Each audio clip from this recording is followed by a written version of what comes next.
Hello, in this video I'm going to teach you the fastest and easiest way to render your video in Unreal Engine 5. So let's get started. I made this animation.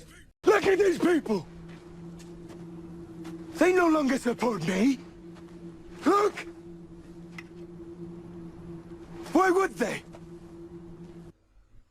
I'm going to render it in MP4 or MOV format. Before we render the video, we need to activate two plugins. From the edit menu, plugins, search for movie render queue and activate this plugin. And also I'm going to activate Apple ProRes plugin, this one, Apple ProRes Media. It gives you a high quality render. So after you activate these plugins, just restart the engine and you can follow my tutorial. Before rendering, check the scene in high quality in cinematic, and if it has some problem you can fix it before rendering.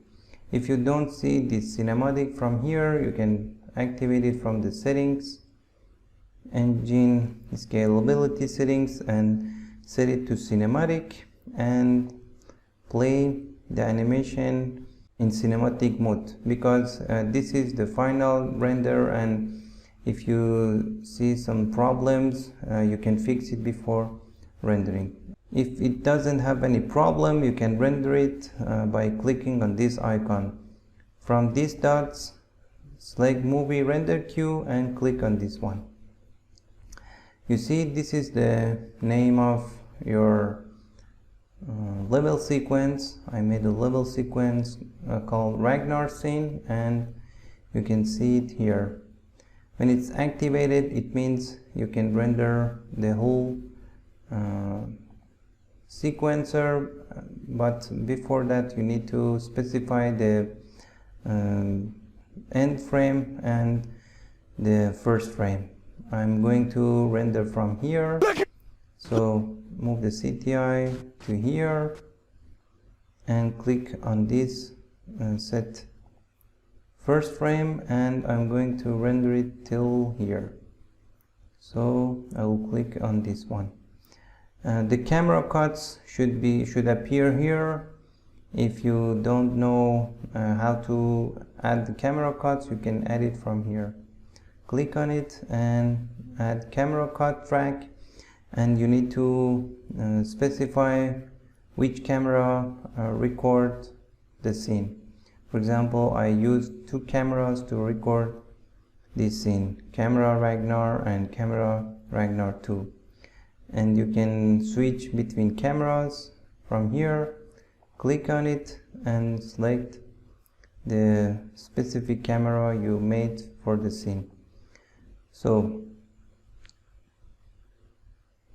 go to the render settings, click on it, and you can add Apple ProRes, and from the right side select Apple ProRes 422, and you can also add anti-aliasing. It gives you a better quality. You don't need to go crazy with the sample count. You can set it to 7, for example.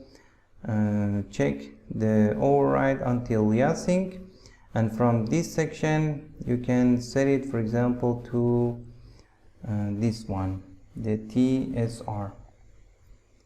You see, before selecting it has some errors, but when I select the TSR it doesn't give you any error. I guess it's enough. You can also save these settings from here. You can save as preset, and I call it, for example, Apple ProRes settings.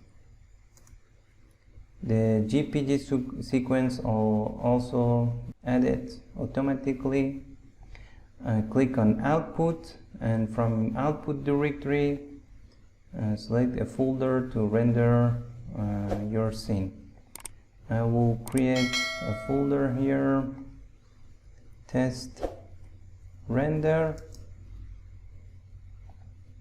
and set the output resolution to 1920 and 1080, and also the frame rate should be on 24 FPS. If it's not on 24 frames, you can check it before rendering. You should set this one to 24 frames per second. It's for the film and cinematics, and it's better to set it to 24 frames per second. So this is the default value of the sequencer, so that's why it's set to 24 frames per second automatically. You don't need to change anything else. Click on accept, save your project before rendering, save all, and click on render local button and wait to animation to be rendered. Sometimes you see the out of memory error message. Open the Unreal Engine and set the DirectX 12 to DirectX 11.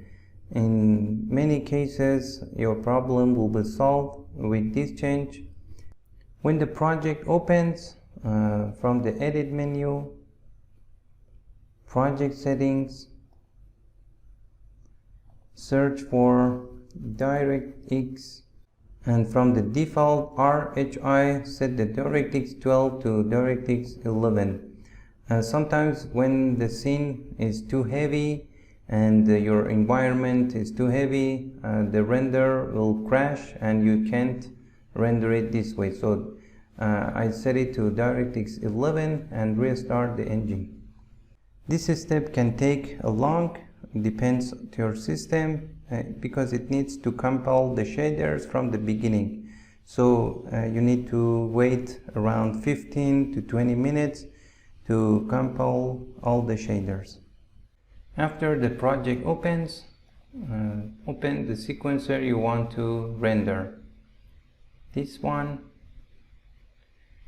and press G to hide all this stuff, and this time click on this one, but from the settings click on Apple ProRes settings that we already saved. You don't need to change anything except the folder you're going to render. Select it again, click on accept, and press render local. And as you can see, there is no error this time, and it renders the animation so beautifully.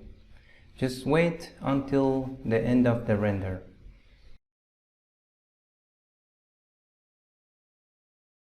After rendering, you can click on output directory and it opens the directory, and you can see the movie in MOV format, and it has a lower size and high quality.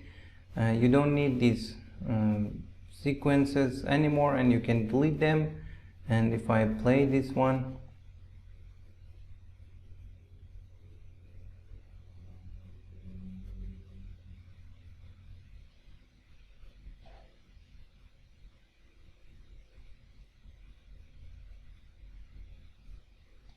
it doesn't have any sound. If you want to export the sound as well, you can click on this one and add wave audio as well and render the whole scene. But you can add it in edit software like Premiere or Adobe After Effects or Camtasia or any softwares you have. You can add the audio and sync it with the video, but this is the way I render my animations. And if you want to convert it to MP4, use any MP4 video converter, this one, drag and drop the video into the software and from this side select MP4 and same as source, and it keeps the original quality, and click on convert to convert the MOV file to an MP4. As you can see, this one is only 9 megabytes, but this one is 82 megabytes, but the quality is the same. You see, it doesn't change the quality, so that's why I'm using this converter. I hope you like this video tutorial. If you like it, please subscribe to my channel, like it, and leave your comments in the comment section below. Thank you so much.